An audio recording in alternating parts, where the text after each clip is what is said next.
Alright, good morning mga habibi. Ayan. So, may live practice po tayo today using our demo account.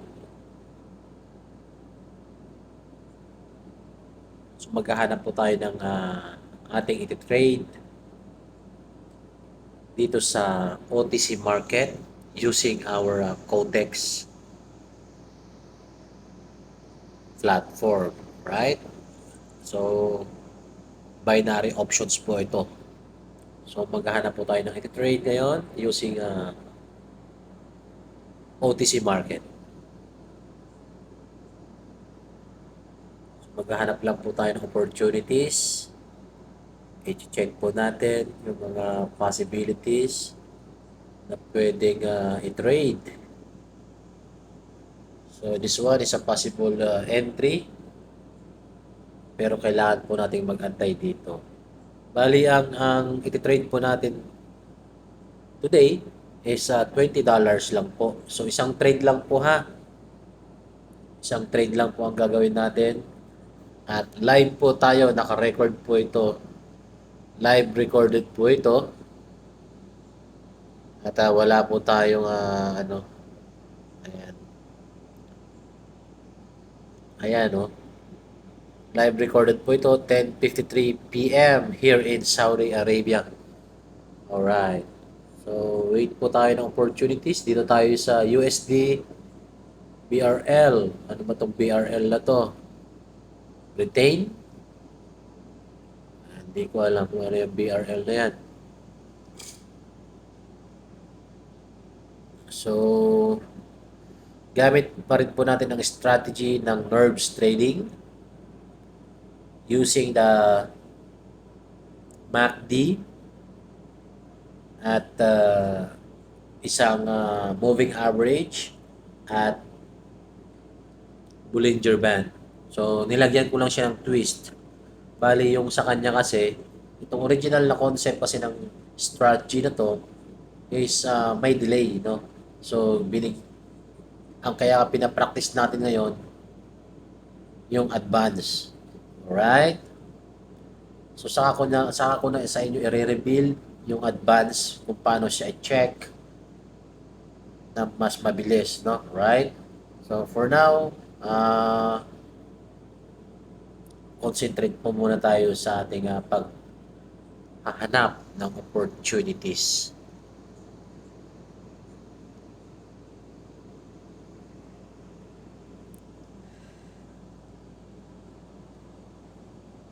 So, waiting pa rin tayo. At dito may nakikita kong opportunity. Okay. Ito na siya. So, $20 po ang ating trade. As you can see sa ating demo account, $253.65.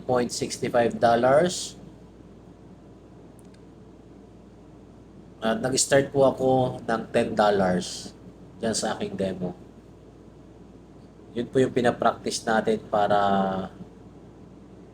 once na nag-deposit po tayo ng $10 lang, ay gamay na natin, no? So, ang pinapractice natin dito, ang minomold natin is yung ating psychological trading ability.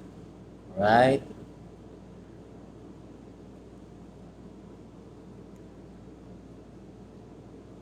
So, bumitaw siya mga habibi.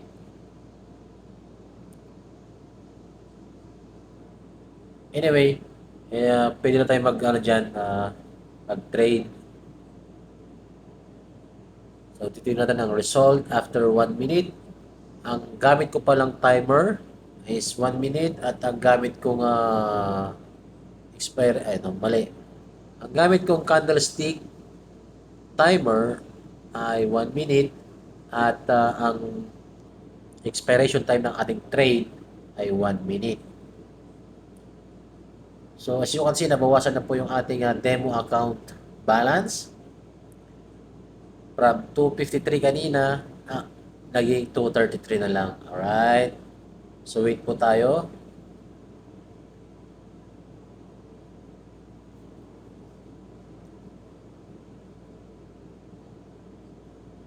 kung magsasucess ba yung ating trade.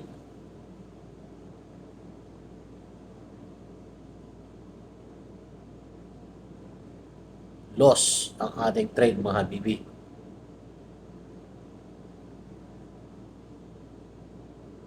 Alright, so babawi tayo dyan mga habibi.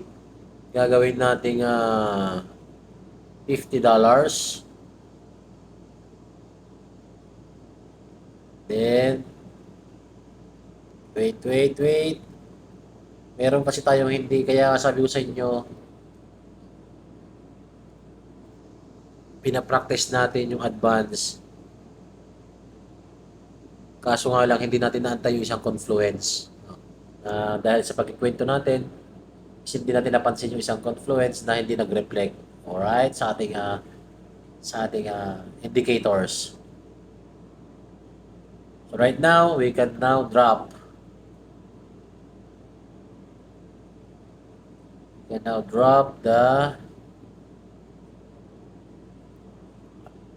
trade.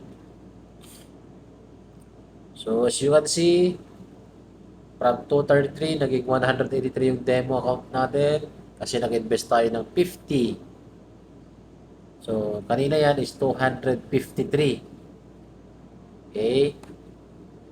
So yung unang trade natin ay talo. So let's find out ngayon.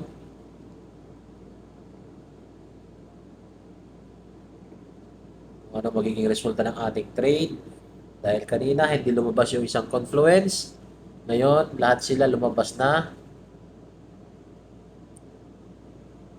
Tingnan natin ang result, kung positive ba or negative. Using also the strategy of Mr. Nerves Trading. Alright, so panalo po ang ating trade mga habibi. So ngayon, from previous account natin na 253 ngayon ay naging 280 na po. So, one lose, one win, but still profitable as long as lumabas po lahat ng ating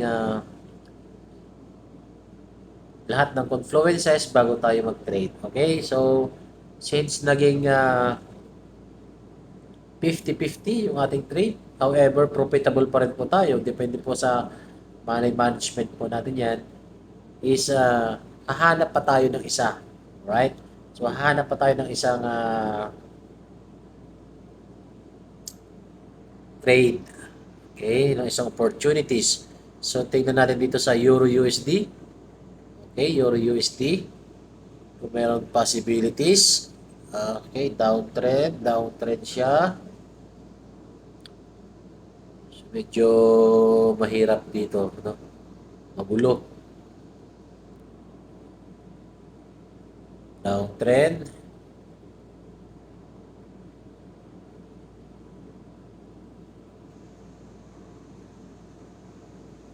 Tapos nag-create siya ng double bottom.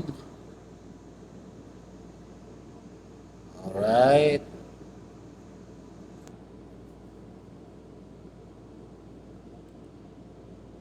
So, ang time frame pa rin natin mga habibi is 1 minute at ang timer expiration time po natin is 1 minute. Alright, so we can, so 50 USD po ang trade natin. At now, we can drop our trade.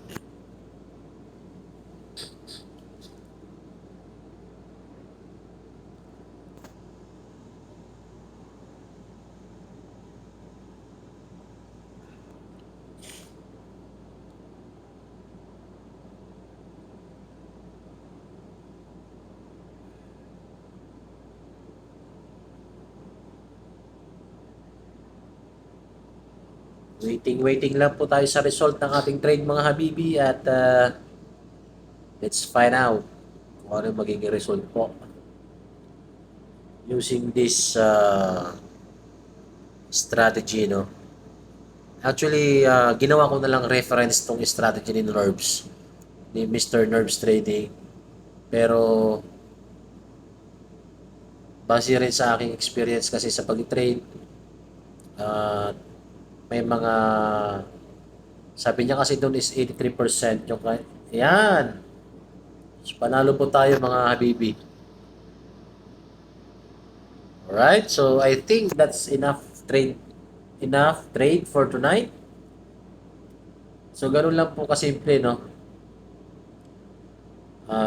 Inaantay lang natin lumabas lahat ng mga confluence sa bago tayo mag-trade sa mga indicators po. Bali, ito pong indicator na to, mga to, ayan, yung Bollinger Band, yung SMA, ginagawa ko nilang reference yan. Pero yung kay Nerves Trading kasi, may mga ibang confluence siya. Ako naman, binago ko. So, nagkaroon ako ng ibang reference. Okay? Nagbi-build tayo ngayon. That's why we are here sa demo account para mag-build ng bagong mga ng strategy using these three indicators.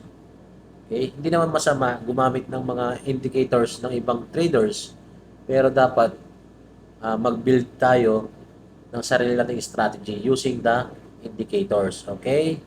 So, enough na po ito na pag-trade natin tonight. At sa susunod po mga video mga habibi, tayo magla-live trade po. At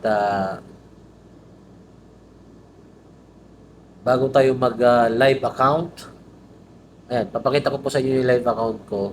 Ayan, so 0.12 dollars. Okay? So, nung nag-sign up po ako dito sa Cotex, is meron po akong nakuhang free. I think 10, 20 ba yun? $20 ba yun? However, nasunog siya kasi nga at that time hindi pa tayo sanay sa binary trading. Okay? Nasanay tayo dun uh, tawag ito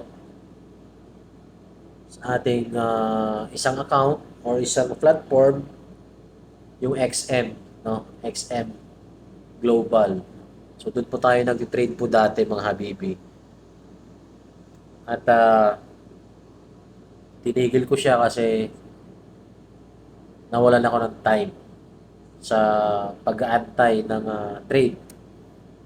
If kasi konti lang yung account, like for example, mag-invest ka ng 1,000 pesos. So, mahirap siya, matagal siya i-grow kasi nga iba yung strategy yung gagamitin doon. Unlike sa binary option, like what you see, what you saw a while ago, is simple lang, no? After 1 minute, makukuha mo na agad yung profit mo kung tama yung pinili mo or tama yung trade mo. Okay? Ang masama lang dito, hindi naman masama. Ang disadvantage lang is, for example, ito, yung investment ko $50. O ganito na lang, yung $1, ang mga panalunan niya is, wait lagay natin $1, is 89%. So, pag natalo ka, mababawasan ng $1 yung account mo. $1 yung account mo. Tapos, pag nanalo ka, mag-payout ka ng plus $0.89. So, magiging 1.89 yung $1 mo in 1 minute. Okay? Ngayon, kung meron kang $100, i-trade mo siya. So, yung $100 mo, magiging 189 in just a snap. Kung tama yung analysis mo sa market. Okay, so parang kaya nag-transfer ako or nag-transfer ako from XM to Cotex. From MetaTrader. Yan, MT4. Ayan. To binary trading. Okay?